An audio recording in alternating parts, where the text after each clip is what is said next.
Go. Good morning, all, and welcome to We Are Actuaries.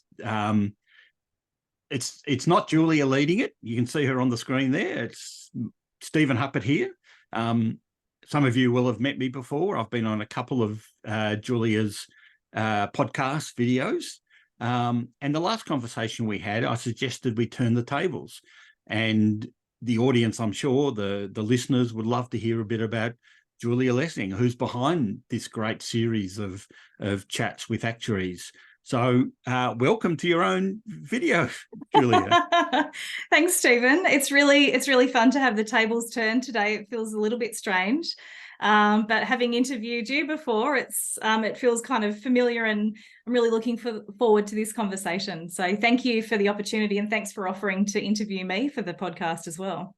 Pleasure. We first interacted probably about 2011, 12, something like that, when I joined EY. That's right. And Julia had been there a number of years already. Then I watched her progress from EY to Guardian Actuarial, her move into leadership training, and it's been really interesting sort of observing that progress, those transitions. So that's one of the things I think would be great to talk about today, is those various transitions you've made, and how you got to where you are today. But let's start at the very beginning. Let's go back to high school. Why actuarial? What were your career aspirations back then? Yeah, good question. I don't think I always wanted to be an actuary. I don't think I really knew what that was until probably the 11th hour of getting my university applications in. Originally, I wanted a job where I could wear a suit and high heels and go into the office and go into the city and have a regular salary, a regular paycheck. I wasn't quite sure what that looked like. I had wanted to be a psychologist because I was just fascinated with human behavior and fascinated with how our brains work and why we do things and what makes us tick. And so in year 10 for work experience, I secured a week at Sydney University in their psychology school. And what I quickly discovered, though, was that psychology back in the 90s was less about mental health. It was more about research and human behavior, and it involved a lot of mice, a lot of experiments with rats, and kind of turned me off the whole psychology idea. And so I had to go back to the drawing board and think, well, what am I good at? I was good at maths, and so it felt like the obvious choice was maths teacher, which, Stephen, I know you've spent some time as a maths teacher, or actuarial, which sounded quite interesting. And so I applied to actuarial studies. And shortly after that, my high school boyfriend proposed and we got married in first year uni. And by the time we graduated from university, we had a 3-month-old and a 3-year-old. And my plan was to be a stay-at-home mum and to raise my family. So that was kind of the plan at the time. I got the actuarial degree. I enjoyed doing the study. But my immediate goal was really to raise my kids. That sounds interesting. And, I remember when I was at university, people would talk about psychology as being rats and stats. Rats and it was stats. The stats side that you focused on, not the rats. Moving into I like the stats, but not so much the rats. Yeah. It's interesting, isn't it? And, it's always fascinating looking at how the high school decisions, and it's, we all think it's such a long-term decision we're making, but we all go through lots and lots of changes along the way. So you graduated, you got your actuarial degree, you need to get a job. Actuarial jobs are probably pretty easy to get back then. Well, I think they were, but for me, I hadn't done any internships while I was at uni because I was changing nappies. My grades were good. I got all my exemptions first go. And while I was at home with my kids, I also trained to be a breastfeeding counsellor. So I was building some other skills and along the way. But my immediate intention was really to just stay at home with the kids until they were a bit older. Right. However, so my husband has had multiple bouts of major depression. And so at the time, we didn't really know this at the time, but he became quite unwell. He was providing for the family at the time, and we'd had a third baby shortly after we finished uni. But I found myself in a position unexpectedly where I needed to go and get a job. And while jobs weren't that hard to come by, I was in a position where I had 3 small kids at home. I had no work experience, no internships. And so I wasn't really sure how that would play out. And, my resume was good grades. I had my exemptions and my breastfeeding counsellor experience. And so I was lucky enough that some hiring managers could actually see my potential. So at 25, with 3 small children and a husband at home looking after them, I started my actuarial career and got my first graduate role. Wow. I think the experience of juggling 3 small children can't be underestimated, though. I'm sure it helped. I'm sure it gave me some skills that helped set me apart. So for most aspiring actuaries, the choice is either consulting or corporate. I know you went down the consulting route. Talk to me a bit about why that route and then your consulting experience. Yeah. So I applied to everywhere. I basically got the list off the Actuaries Institute website, and I sent an email, which back in the day you had to, not take any home phone calls and dial up your internet to send an email. But I sent an email to everyone who was called themselves an actuarial employer. I was offered an interview from one of the consulting firms, and I liked the idea of consulting. I thought it was a good way to really just do some different things and see the breadth of what actuaries could do. And I really liked the people who'd interviewed me, and I could really see some good options there. So it was a great choice. I think consulting, I've now been a consultant my whole career, and pretty much my whole career. And I just really enjoy talking to people, working with others, running projects. I guess in a way it sort of lets me bring that psychology and that human behavior component into my work. I think if I was, as much as I enjoy the technical work, if I was only sitting at a computer on my own, crunching numbers and doing that kind of technical work, it probably isn't for me. So consulting really gave me a lot of the things that I really enjoyed, as well as a great foundation to get qualified, learn what an actuary could do, which I probably didn't really know going into it, build my skills, build my network, and launch my career. And it was a fantastic platform for my actuarial career. Right. And when people ask me about, should I be an actuary or not, I think one of the things that is a real positive about the profession is that you've got that scope. If you want to just sit in the back office crunching numbers, you can. Yeah. But if you want a more personal interrelationships, there's roles for that too. So that's fantastic. Absolutely. So you've got your consulting experience. I said that's where we first cross paths. And that's right. Yes, consulting's great fun. And then, again, observing from the outside, I noticed that you'd left there and started Guardian Actuarial, which is, starting your own little consulting firm, which is a very, I'd say, brave move and a very challenging one. Yeah, it was brave. And people often say to me, oh, did you always want to have your own business? Yeah. And the answer is no. No, I wanted to just wear my suit and high heels and get my regular paycheck. Thanks very much. No, I was having a great career at EY. I was really, really enjoying the breadth of work and, building out some new offerings and moving into wider fields and doing some great things. And I was probably at the peak of my career in performance towards the end there. I'd come out of a performance review and, usually they give you a rating of 3 out of 5 to say, yeah, you're on track. If you were doing really well, you'd get a 4. But, that year I'd gotten a 5. I got it, which they rarely give out.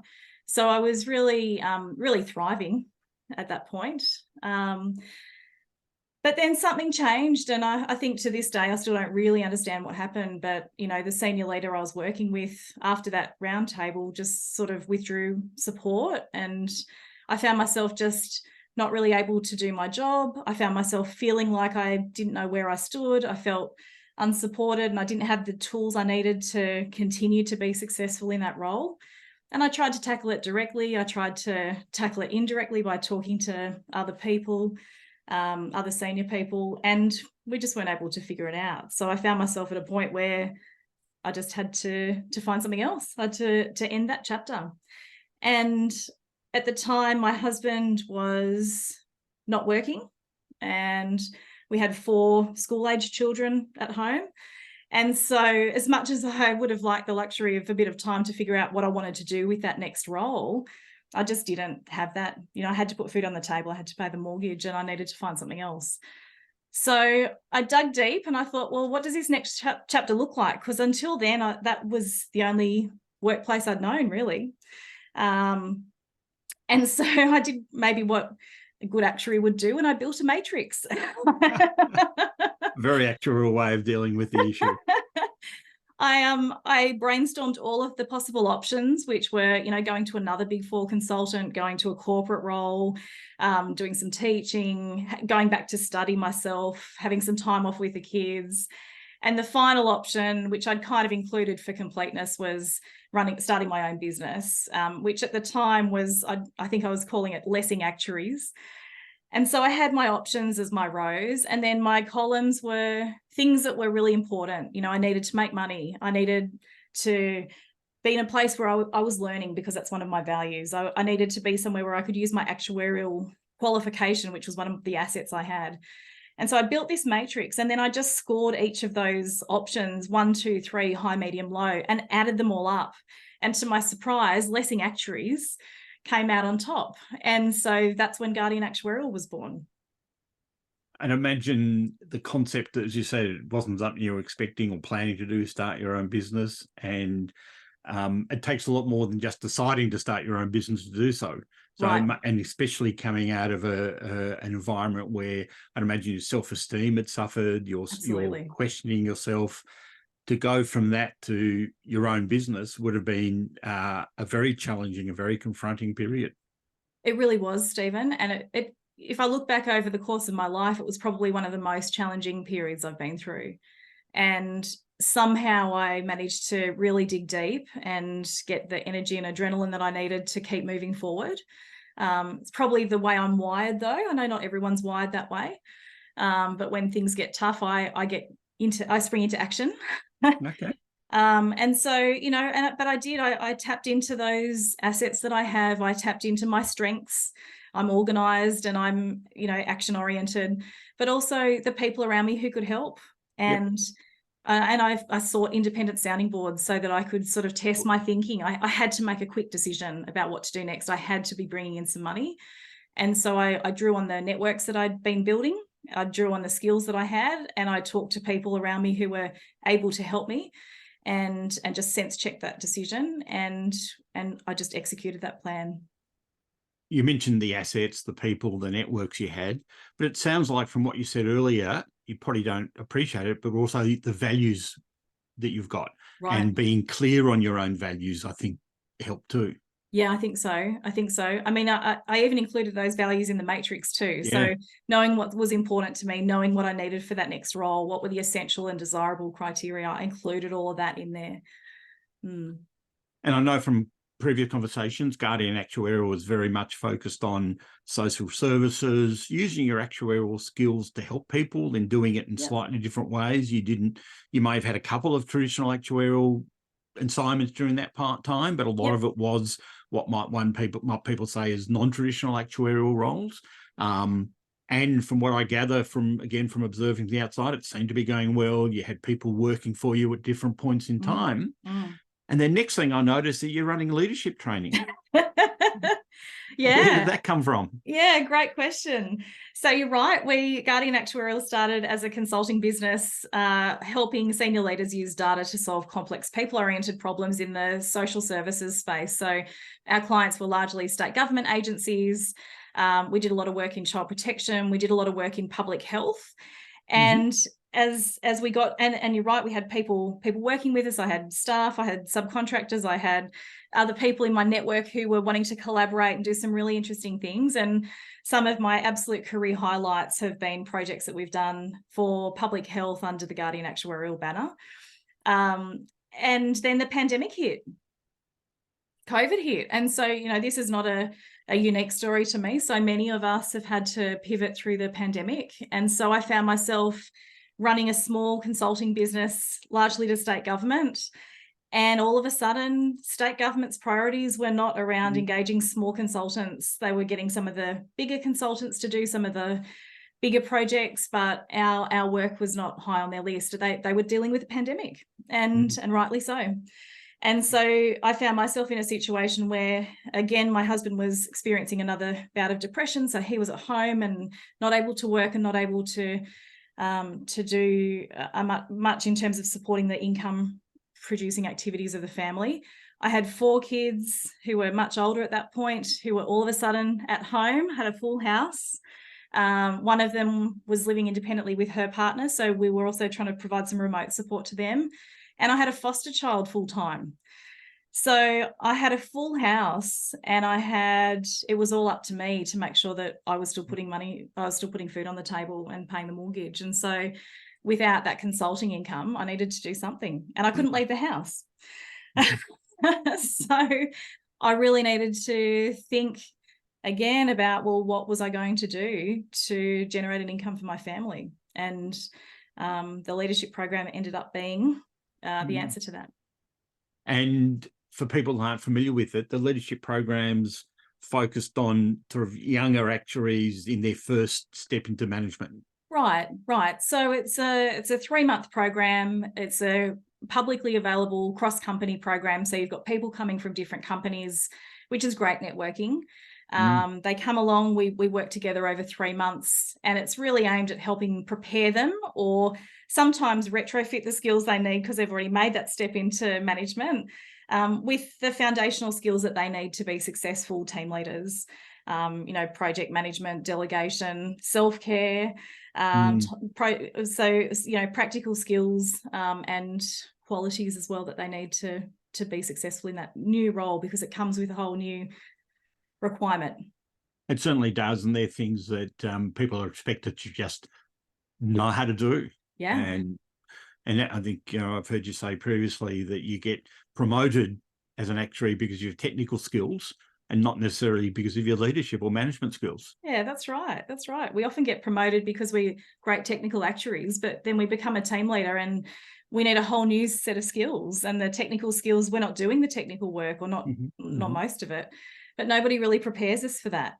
And I think one of the challenges, particularly for us as actuaries, is that we have professional standards. Our work needs to meet a certain quality. And so as a team leader, it's not just a matter of managing workflow. It's about managing high quality technical work, but it's also about looking after those people and nurturing quite a small profession, a small, unique, specialized profession of people, to help them grow their careers as well. So, historically as actuaries, most of us are very comfortable learning through books, doing our self-study, doing our Part 3 exams, and learning management skills. You need to take a different approach to learn those skills. We can't learn that just by reading books. We need to learn that by practicing. We need to learn that by talking to others and doing those practical skills. It's a very different way of learning. Yeah, it is. And interesting, sort of hadn't thought about that, but also your comment about as managers, as leaders in the workplace, I guess we're also leaders in the profession and custodians of the profession in that way. Right. That's right. Yeah, interesting. So, so how long ago did you launch that your first leadership program? Yeah, so I've just finished my 5th cohort. So we've had 5 semesters of the Guardian Actuarial Leadership Program, and we launched that in the thick of the lockdowns. So many of my participants have not met in person, or I haven't met them in person. We've all met over Zoom.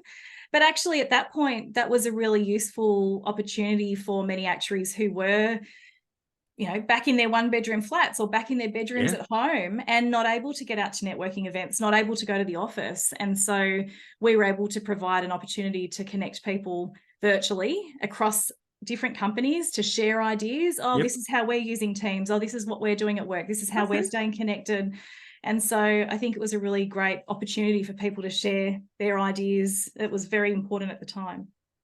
And I imagine for many of those participants in your program, all they know is the workplace they've been in. Yes, very often. They've probably been there since they were grads, so that ability to meet other people, network more widely is critical. So that's fantastic. Right. And I mean, your 5th cohort, so what's next? I know you've recently, or you're in the middle of preparing another program for is it a more advanced or a senior leadership? Yes, that's right. So we've got the sequel to the Guardian Actuarial Leadership Program launching in February, which is a senior program. And that's really designed to equip actuaries with modern leadership skills so that they can step into senior leadership roles. They can feel confident presenting to boards, presenting to their teams, inspiring their teams, and one of those next level negotiation, stakeholder engagement kind of skills that we need to be successful in those senior roles. So what's the future look for Guardian Actuarial and Julia Lessing? Yeah, good question. I've just it's a good question, Stephen. I'm really, really enjoying running the leadership training. I'm really enjoying the one-on-one coaching. I'm a certified coach as well. And I know how important my career is to me. And I get such a thrill out of supporting other actuaries in building their careers too. You know, when graduates of my program call me and say, Julia, the CEO just heard my podcast, because my graduates often, they're offered a slot on the podcast. My CEO heard the podcast and she wants me to report directly to her, or you know, or someone going through the program and saying, you know what, I always thought my boss didn't trust me, but now I realize that he's just got a different style to me, and I've learned about different styles and my style and his style, and I know how to adapt. And I had a conversation with him saying, what are your preferences around this? And that's opened a dialogue, you know, for that person and their manager, and then setting a great example for their direct reports too. It gives me goosebumps to see those kinds of, to hear those stories and to see those things happening in action, because that ripple effect, that's not just the manager that's come on my course, that's having a wider effect too. So I feel really strongly about continuing to provide that service in this space, because as far as I'm aware, there's nothing else like it at the moment. So I think it's a really important thing, and I'm looking forward to continuing to deliver and expand that as well. Looking forward to having that senior program as a sequel option as well, and to help actuaries continue to build their skills, and also that one-on-one coaching as well. So yeah, that's what's in the immediate future for me, and excited as well that I've been engaged by a publisher to turn our program into a textbook. So that will also increase the reach of the program, and it's, you know, the content that's really tailored for actuaries. Well, that's an exciting step. And the fact that you've had that real impact on individuals and that very immediate feedback. Have all your participants been Australian, or you're getting some international participants? Yeah, no, I thought to start with they'd be all local, but no, actually we've had some international participants, some from New Zealand, some from Malaysia, some from America. So it's, you know, navigating time zones is a new challenge for me. But also I think that really adds to the richness of the networking opportunities, to hear these challenges that we have as actuaries in management roles. The challenges are universal. But being able to get some different perspectives, I think having the international perspective as well just brings even more richness and diversity to those conversations. Yeah. That's look, it's such a great story. And if I, you know, think back on, you know, 2, 3, 4 key transitions you've made over the course of your career, many of them you weren't expecting. So it's not like you'd sat down and planned out, okay, here's my plan. Here's how I'm going to get from point A to point B to point C to point D. It's very much you're on a path and something happens that means you've got to get back up and work out a new path. So what are your key tips for actuaries facing either voluntary or involuntary transitions? So career transitions affect almost all of us at some point. And I think what's really important to navigate those is firstly being prepared, and secondly, when you're faced with them, drawing on your assets, your strengths, your skills, your resources around you to navigate that transition. And you're right. I think expecting the unexpected. You know, I've had a couple of redundancies. I think anybody in financial services has probably got at least one, just the way things are. So that's a really, really good advice from you. Yeah, absolutely. And as you said, Stephen, none of those 3 major transitions I could have predicted. They all came. They were not voluntary career transitions for me. They were unexpected, and you know, I was certainly not feeling like I was in the driver's seat of my career at those points. But I think being prepared is really important, and what I mean by that is acting now, investing now, so that when you are faced with that career transition, you've got things to draw on. So I did that by broadening my scope of what I get involved in. You know, I'd been a breastfeeding counsellor. That taught me soft skills, that taught me communication skills. I could draw on those. I'd been on the phones for Lifeline. That taught me about, you know, mental health, about communicating with public, about stakeholder engagement, about a whole lot of different things that I could then add to my toolkit. I invested a lot of time volunteering and networking outside my organisation. So when my organisational role kind of imploded, I had external support to be able to help navigate that transition. And so I think that preparation piece is really important, and we can all do that. There's steps we can take today to prepare for whatever that next unexpected career transition will be. The networking externally really resonates with me. I have lots of conversations with people who have, for whatever reason, lost their job. Right. You and I have been consulting a long time, so networking, personal brands, part of what we do. But often people that had 10, 15, 20 years in a corporate role don't think about actively managing a network. And I agree, that's certainly one bit of advice that I absolutely agree with is, doesn't matter what role you're in, managing a network.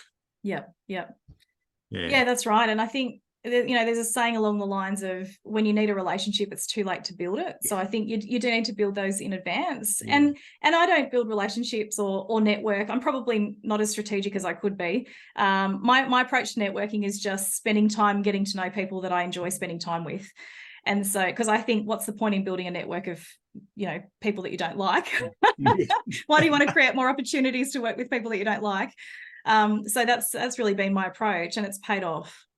But it sounds like what you're doing when you talk about the planning, preparing, etc., it's still very much consistent with you, the way you do things, and your own values. It's not trying to be someone you're not. Definitely. And I think that's something I've learned and gotten better with over time. I think to start with, I just had to get a job. I had a husband and 3 little kids that I needed to feed, and I just needed work. And so I was who I thought I needed to be. I was, doing all the things you were meant to do to be successful. But I think as time's gone on, where I'm at in my career now, even though I could never have predicted this, I'm most in alignment with my values, what's important to me, and what I'm doing day to day. And it's a really great place to be, because you're actually working at your best. You're delivering your best work, and you're getting the most satisfaction out of your job as well. Even though there's less opportunities to put on those high heels. That's true. That's true. Although post-pandemic, I'm quite comfortable in a sneaker these days. Listening to your story in those 3 significant transitions reminds me of the term anti-fragility. Anti-fragile. What do you mean by that?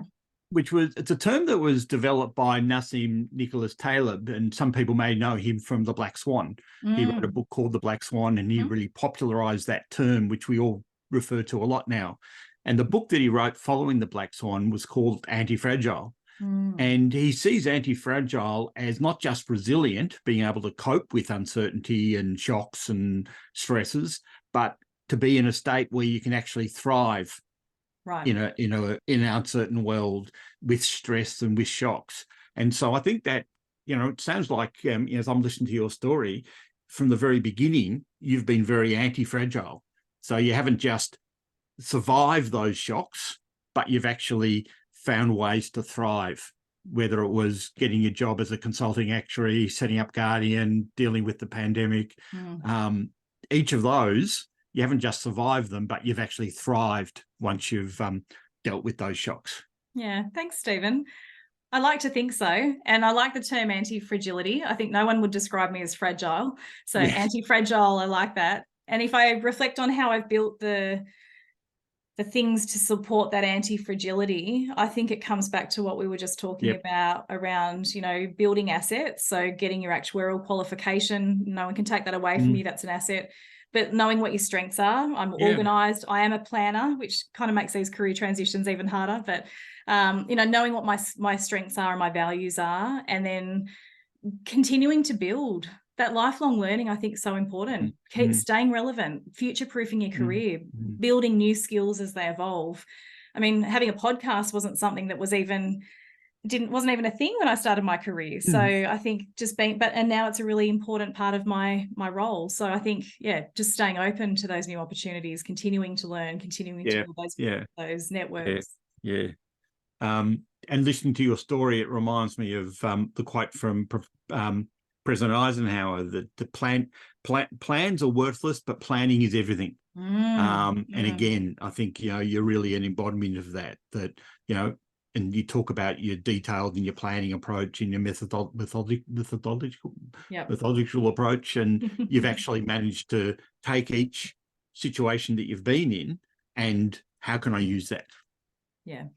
That's fantastic. Oh, look, it's been really interesting to chat to you today. I knew part of that story, but to get in, and I think it's important that you've been able to share some quite personal parts of each of those transitions, and hopefully everyone will appreciate that and learn from that. And I know that the candidates, the people doing your courses, I think one of the things they're going to come away with is a better appreciation of how you can manage those sort of career transitions. So thanks very much for allowing me to turn the tables today, Julia. Thank you, Stephen.